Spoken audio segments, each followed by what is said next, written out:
In 1862, if you were a secessionist family supporting the Confederacy in the Fairfax area and the Union Army showed up at your house, well, inside they would get a little creative. You got to check out what lays in store here at historic Blenheim House.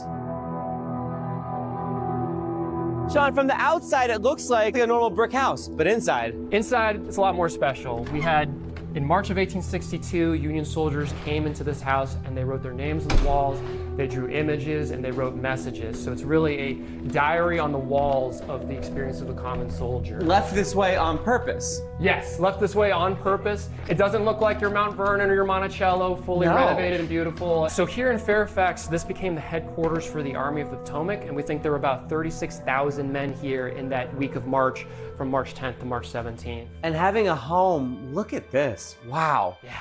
Yeah. Lots of signatures, lots of drawings. Again, their cursive is impeccable. Some of their cursive is impeccable. Wow. Absolutely. Some of it's not so. It's different drawing levels, different signing levels. 1862, you can see some dates and some years on there. There's a lot of different stories represented on this wall right now, right? There's a reason why we call this a diary on the walls, because we have so many different backgrounds, so many different types of soldiers coming from different areas. I'll give you an example here. The guy who wrote his name real big here, right? Some people are writing it really small, some are bigger. John Hancock, this guy. This is like a John Hancock, that's right. Huge signature. He's telling us his regiment. This is Karl Schlingerman. He was from Prussia. He was 20 years old when he signed his name there in March of 1862. And by August of 1862, he's mortally wounded at the Battle of Second Manassas. And he's going to die in September of 1862, not 7 months after writing his name on these walls. So you've gone into the history of these men who signed their name on this wall and written things on this wall. Yes, we have 127 identified Union soldier signatures, which means that for the ones we can get background information on, we know what happened to them after they signed here. We know what happened, in some cases, what happened to them after the war. And for those who didn't survive, for those who did survive, we have some stories. And you have a home that was owned by a Confederate supporting family. This is probably a pretty good prize. Yes, absolutely, yeah. So the family here was secessionists. They voted for secession. At that time, when you voted orally, so the public knew what your vote was. So we certainly think that the North knew what this family's allegiances were.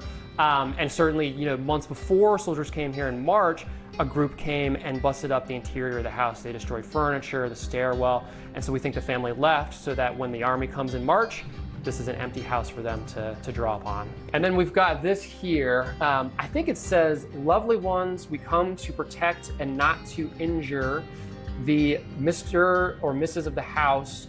We are guarding it at present from Will." Is that what I think it is? It is, Tommy, yes. These are young men. The average age of the Union soldier is 23 years old.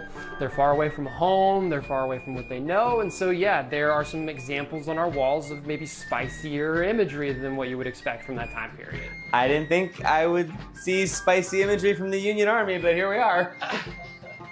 Happy birthday, America. Let's go check out the rest of the house, shall we?